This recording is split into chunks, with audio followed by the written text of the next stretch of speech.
All right, good morning. It's time for Coffee and Sports. Today is a special day. I'm going to wrap up my first complete season in NRDL 1949. This is the championship series, game number 5. But what's so important about this is I was looking when I picked it up to finish the last few weeks. This started. I started this project on October. It's written in here somewhere. On October, one of these. I can't remember where I wrote it down. I started this project. Gosh dang, October 26th, 2024. Roller derby time. That's about the time we published this. Christopher and I published this as the Hall of Fame edition. And it's taken me more than just over a year to finish it. And why is that important? Well, it's been one of the craziest years of my life. My father passed away, and my mother's passed away in this year. I've published multiple sports games, books. Wrote and published my very first novel. Completed 3 big country football seasons with my big country football game. Completed 4 seasons of the Patriot Football League, which used multiple games. Completed Canadian Football 2025 complete season project. And finally, in a little over a year, I am completing my roller derby first season, and this has been so much fun, so much fun. So let's take a look back on the season before we talk about the championship series and the game that it's about to play. So the season completed with Jersey 10-4, with the league's second best offense, but the league's top defense.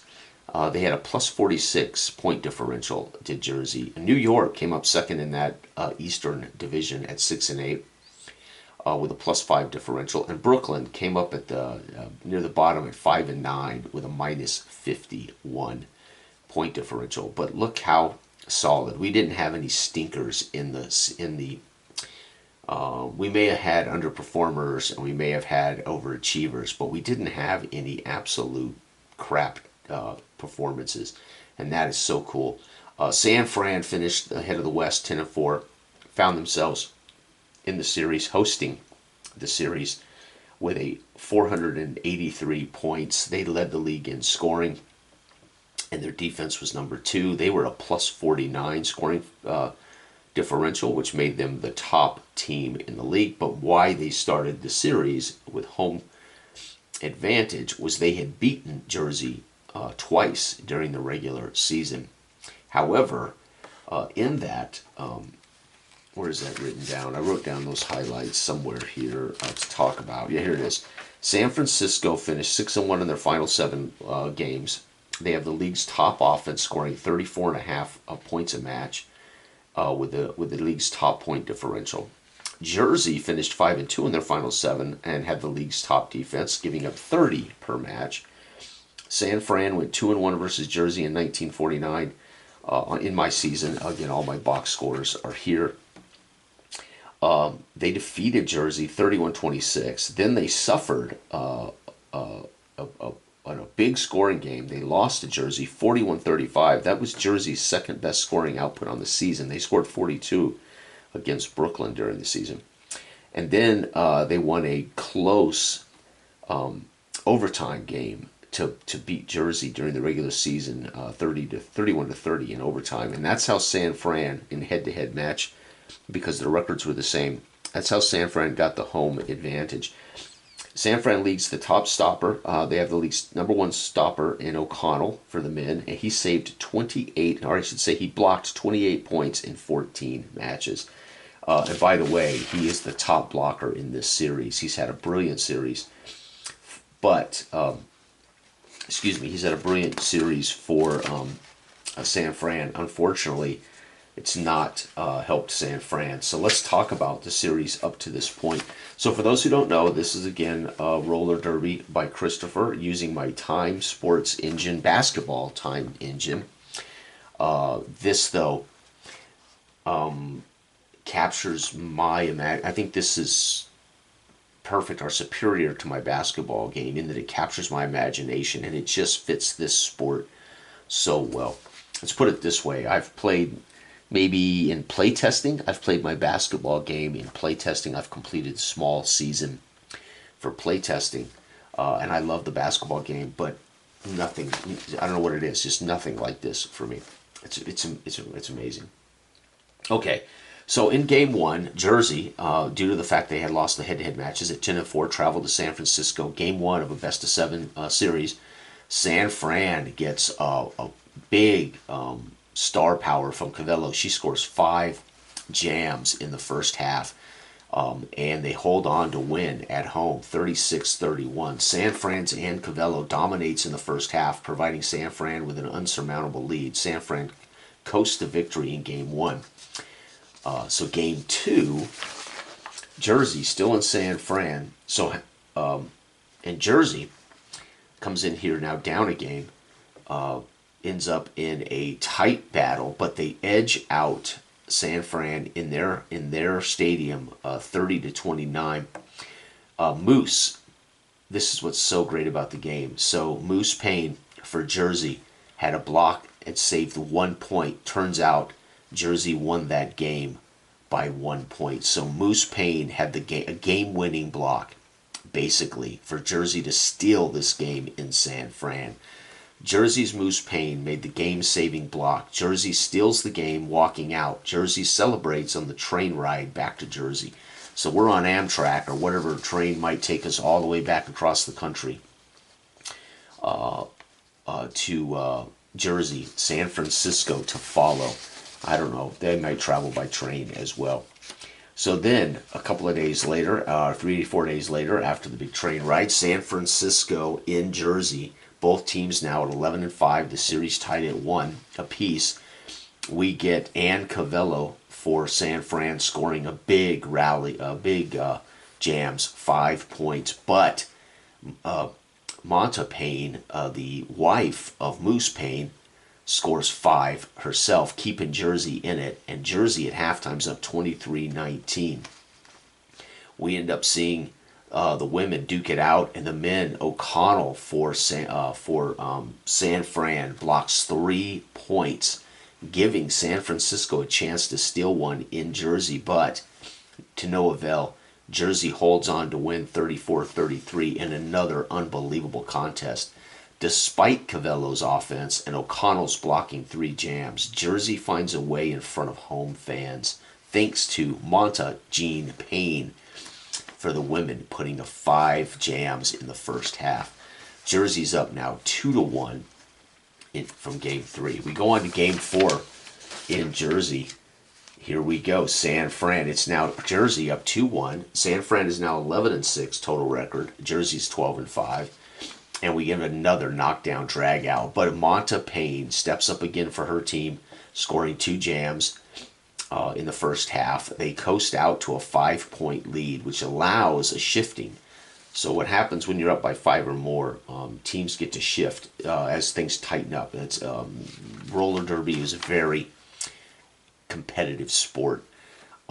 So anyway, that shift helps a little bit. Well, I should say it helps a lot. Anyway, Moose ends up blocking 2 scores for the Jersey, what are they called? I forget the names of the nicknames. Everything I write down cities. Jersey Jolters. And O'Connell, though, blocks 5 points for San Fran. O'Connell did everything he could to help his team win. Unfortunately, not enough, as Jersey holds on thanks to... So basically, the Payne, Moose and Monta Payne end up with a 4-point swing, and that ends up helping them win at home 28-27 in a slugfest. When I see scores like this was an ugly, probably lots of violence, lots of blocks, lots of extracurricular activity on the rails, over the rails. But the Paynes are superstars. They have basically, I'll read it. The Paynes help Jersey to a 3-1 game lead in the series with clutch performances in a low-scoring tight match. Insult to injury, Jersey gets game 5 here in Jersey. So in my rules, if you win, if a team can stay at home, so for instance, San Fran was guaranteed the first two. If they had won, they would have got to stay at home for that game 3, but they didn't, so they had to travel. Jersey's won, bang bang. Jersey won the right with this match to stay at home for the deciding game. Again, a chance for Jersey before we travel back across the country to win the series in front of home fans. Jersey's up 3-1, and now it's the deciding game 5. Jersey has a chance here in front of hometown fans to be the NRDL 1949 champs. So this ought to be amazing. What they need, San Fran really needs Cavello and O'Connell to step up and be the stars that they are. Both of them are fantastic stars.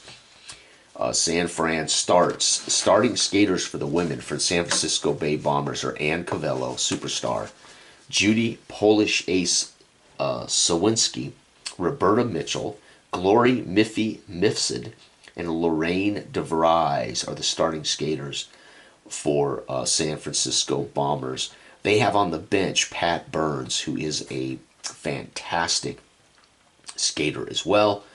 Harleen Whirlybird is coming off the bench for the San Francisco Bombers as well. For the females in Jersey, Monta Jean Payne, who has been clutch in this series, Mary Lou Palmero, Jeannie Porter, Norma Animal Rosner, and Millie Bruno are the starting skaters. Renee Randall and Edith Branham are coming off the bench for the Jersey Jolters. The men for the Jolters, Carl Moose Payne, again, he and his significant other, Monta, I think they are a married couple, right? The Paynes. I'm pretty sure they're married. Either way, clutch performances, whether they're married or they're clearly related because they have the same name. I'm going to assume they're married. I think somebody pointed that out to me in one of my videos that they were married, which is very cool. Don Jughead Lewis, Paul Mullane, Charlie Schuchert, Smile, and Sid Harnsack are the starting skaters, and Sid Harnsack is fantastic. He's a 2+, as is Norma Rosner, a 2+. Johnny Carp and Buddy Collins are coming off the bench for the Jolters. The men for the San Francisco Bay Bombers feature Charlie O'Connell, who has been absolute stud on the season. I'll talk about the league leaders here in a second. George Gentleman Adams, George Run Jones, Bill Lorino, and Wild Bill Reynolds are the starting skaters. Lou Guzman and Johnny Mad Russian Kazar are on the bench for San Fran. This has been, as I said before, it's taken me over a year to complete it, but that's not because I don't love it. Absolutely not. It is because I had so much other things going on, creating and finishing my sports books, writing a novel, the death of both of my parents. It has just been a crazy year. Working with Brian at Clark and Addison recently on a publication, talking to John, enjoying John's games. It's just been a crazy year. Helping Dell get all of his games published. Helping by proofreading and urging him on, right? Dell didn't need my help. He made some great games, but you know what I mean. All right, so unbelievable. So let's go ahead and look at this. Cavello for the women was second in the league in scoring behind Murray of New York. She had 41 jams. But Wall of Chicago for the men led the league with 48 jams. And again, those teams aren't in this championship series. Payne of the women had 28 jams, and Speck Saunders had 22 for LA. On the flip side, top defensive performances, O'Connell had 28 blocks on the season. He, in this, by the way, so far in this series, O'Connell has blocked 8 jams in this series alone. He had 28 on the year, 8 in this series. So O'Connell wants to be a champion. It's clear he has stepped up his game. Moose, by the way, had 26 blocks. A block is stopping a jam. It would be like bringing down the skater before they can score. So I don't know what I'd call them but I think blocks are the best. You're blocking somebody from scoring. They would save. I call them saves, but they're really blocks. Moose, 26. He's had 3 in the series, but they were clutch. In both those games that Moose blocked something, they won by 1 jam. So Moose's blocks have quite literally won them games. That's the difference. So Moose is clutch. That's what that tells me. Big Red for the women of Chicago had 23 blocks, and Tuffy of Brooklyn had 18 stops on the season. It has just been unbelievably fun. All right, folks, so this is it. This is game number 5. Jersey leads the series 3-1. I've talked about the starting skaters here. I've gone over the final standings. I've gone over the league leaders, and I've talked a little bit about the series up to this point. San Fran must win this to take it back across the country to San Francisco, with a chance for San Fran there to win it at home. San Fran would have to win 3 in a row now to win this. So Jersey, I'm going to predict it now. Jersey's going to find a way here at home to win it all, unless Cavello and O'Connell can step up. So here we go. San Fran gets the luxury of rolling first. We're looking at women on the C chart, and the women score early in the first 5. They're going to have a great first half. They get 8. All right, Jersey's women, they're using C as well. They're going to score exactly 8. So, folks, we got us a match. All right, the stars for women. This is Cavello. What can Cavello do? If I roll a 1, 2, or 5, that's how much points she adds in her superstar power. 3, she's going to fail to help. So that's why San Fran's in trouble. Cavello, who had a brilliant season and a very good series, unfortunately, in the biggest game of her season, she may not have done enough to help her team. Let's see what Montagine Payne does for the Jersey Jolters. The Paynes have been clutch. 1, yep, so she's going to add 1. How about that? So Payne is going to get that clutch jam. That might be all they need. What do the men do here? So the men for San Fran are a D, 6, but they're going to step up together as a unit and score 8. That's going to give them 16 points at halftime. The men for Jersey are going to score 4. That's 8 for them. That's going to be a big deal, as that's going to give them 16, 17 with a Payne's addition. And then the home field advantage is 17, 18, 19. It is a 3-jam game at halftime. 19-16. Jersey at halftime getting a pep talk from their coach.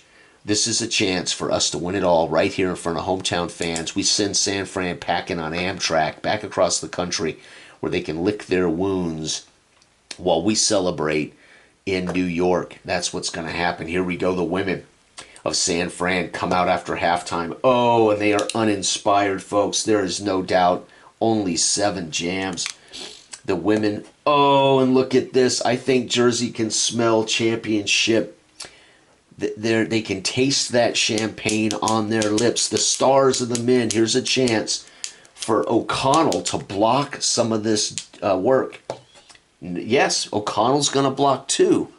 So O'Connell, once again, that makes 10 blocked points in 5 games. That is excellent. He's averaging 2 blocked points over this series. That is fantastic. But what does Carl Moose Payne do for his Jersey team? He blocks 2 as well. Carl Moose, what did I say? The Paynes have been clutch.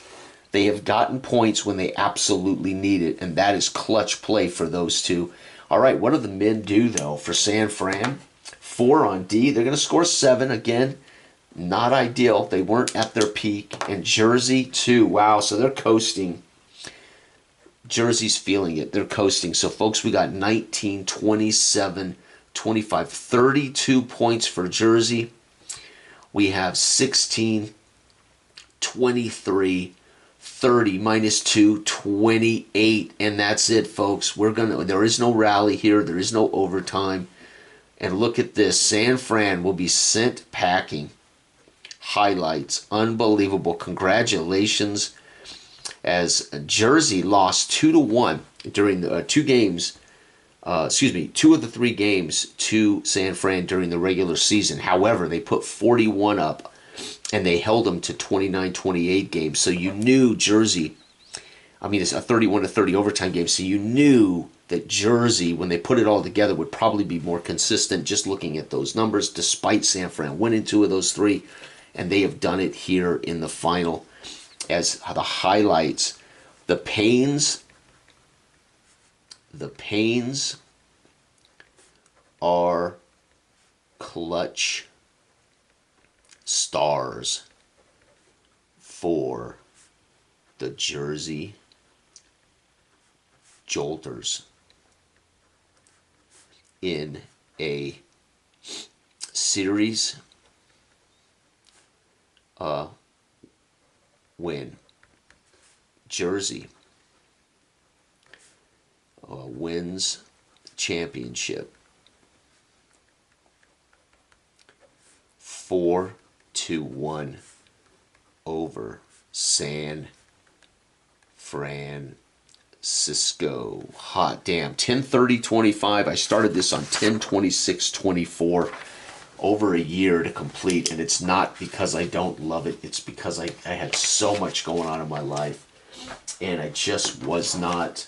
I was working on completing all of my final time series books and all of my big country books and all of my different games, and completing my role-playing game, my second role-playing game.